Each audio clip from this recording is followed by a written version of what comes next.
All right, everyone. This is like attempt number 4 on trying to record this to kind of show what's going on with my latest templates. So we'll see how this goes.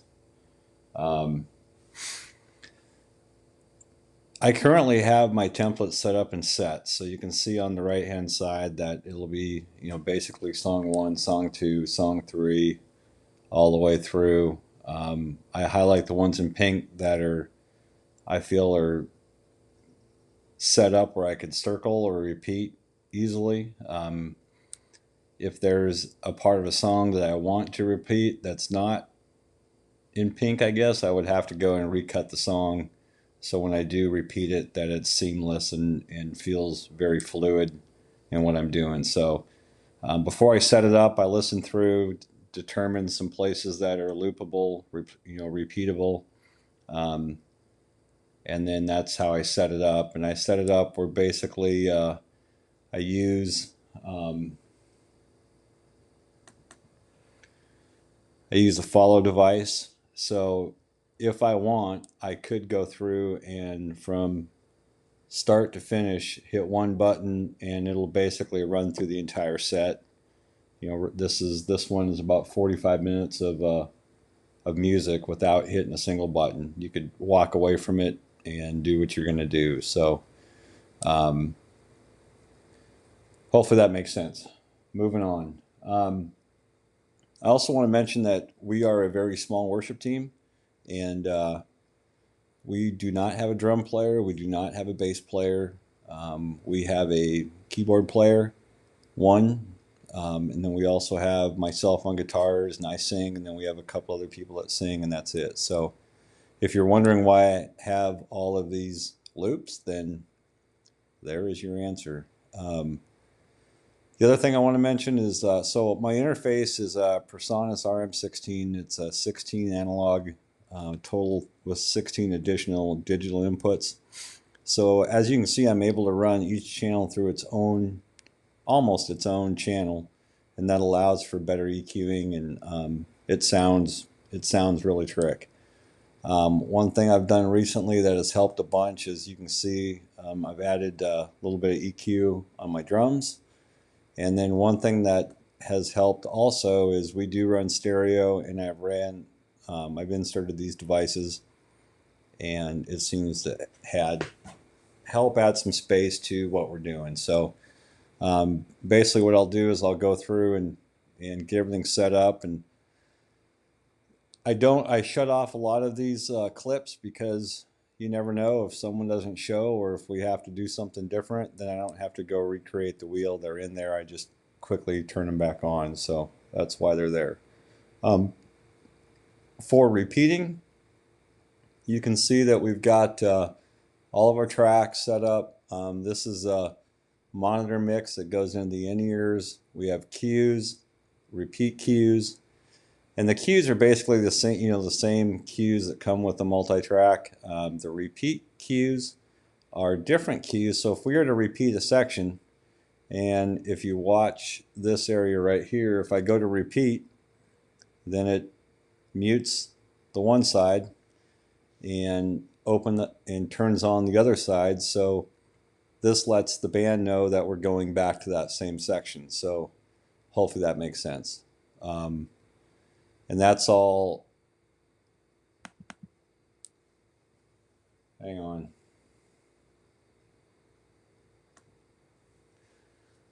So you can see that we have with the follow device, the foot pedal here, it's MIDI mapped to not only my foot pedal, but it's also MIDI mapped to control these two channels as well as the Pro Presenter ARM channels here. So I'll do it again if you want to watch here.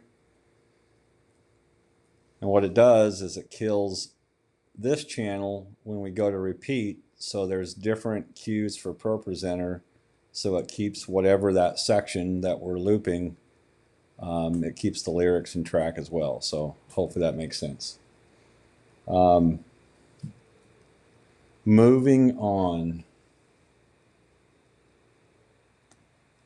So from what I use for the click, I do not use the internal IAC driven click anymore.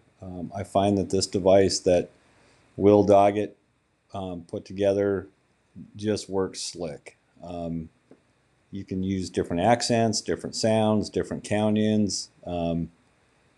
It works really well. And then from a MIDI standpoint, my first MIDI channel is to trigger the songs on my iPad using iSong, or OnSong, sorry. So when we start a set, it will bring up that piece of music in my iPad, and then the next MIDI channel is to scroll up and down depending on how long the song is. The next MIDI channel is for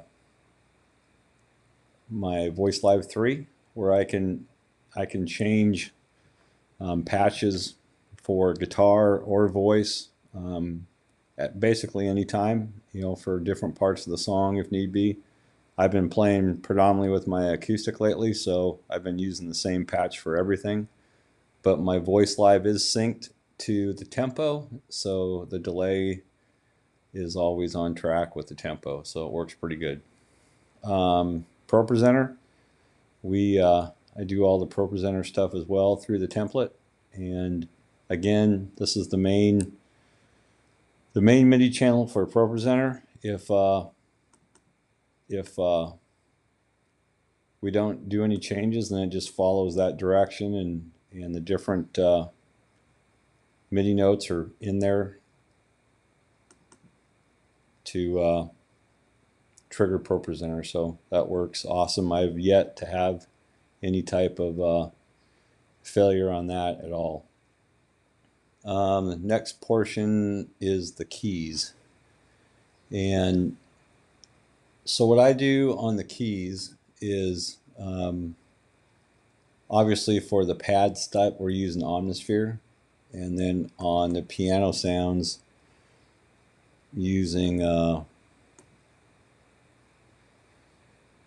the Giant and Alicia keys. And you may ask, why do you have two Alicia keys there? And what I do is on this one is programmed from middle C on up, and this one is set to do the entire keyboard. So if we have a real soft piano thing going on, then we'll trigger this one automatically. If it's pads on the left hand and other stuff, then we'll trigger this one. So I found that that's had some really good flexibility. And then on the Omnisphere side,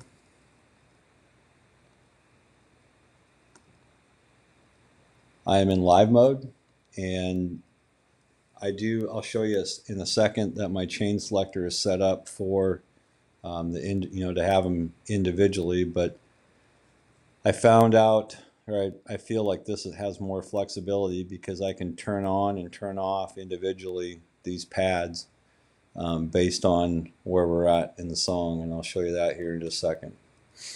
So on the key side, I'm not a key player, so if I ever play around with it, I have this chord device where I can turn it on and stay in the same key if need be. This one's pretty cool because I can trigger it to automatically add a octave doubler to the key sound, depending on different songs. And then this is the chain selector that selects between Omni 1. It's going to the keys up here, and then out to the MIDI channel contact 1. And then the same thing with Alicia keys, MIDI channel 2, and the full Alicia keys, MIDI channel 3.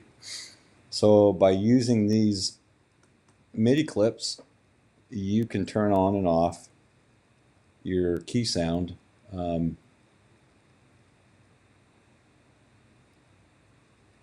based on when you want them on or want them off. So hopefully that makes sense. Omnisphere, right now I do have it set up on the chain selector where if If I wanted to add another instance and have individual pads where I wanted to trigger one at a time, I could do that. Right now, all I'm using is Omnisphere 1. And I'll show you how I'm doing that. So this kind of starts it off when you trigger that scene, it's going to kill the keys and then fire up Omni 1, which is brings the chain selector down to here. And then what I have going on is on these MIDI clips, you can see where it says live part 1, live part 5, live part 6. Those are the different parts in live mode for Omnisphere. So on this opening pad, I just want some pad, so I can go on to these individual parts. So this first part, that's off. You can see it's down at 0. And if I wanted to turn that thing on, I would just raise it up and leave it there and resave it. So when I triggered that clip, it would turn that part on. So I have each part. That one's off. That one's on. That one's on. So whatever you saw in that previous live mode of Omnisphere is what's going to be triggered on. And then as I go through the song, when I hit the intro part, I want the Rhodes sound to play. And so let me open up this real quick. Hang on.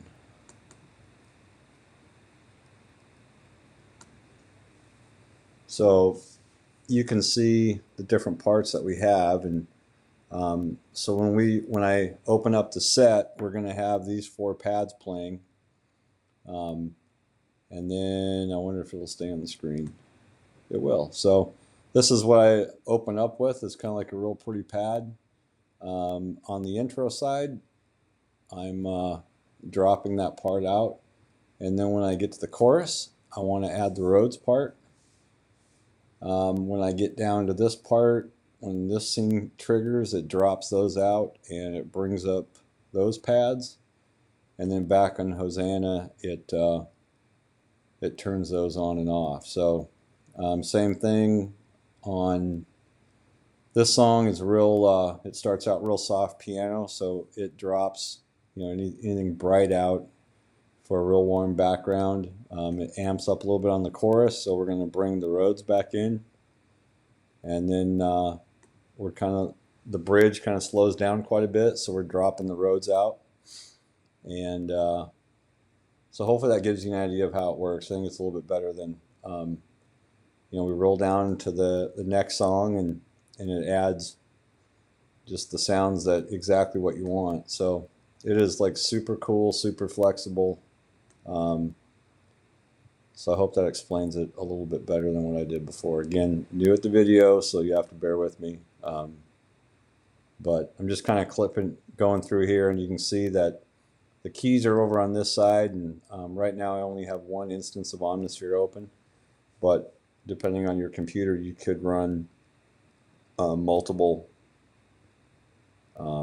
instances and have up to just lots of flexibility. And then also with Omnisphere 2 coming out, you can split your keyboards in here. I'm sure you could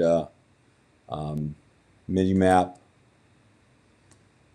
any of these parameters to use a clip to turn something up, to turn something down, to do whatever, however you want to lay your song out. So super excited about that. And if you have any questions, holler. God bless.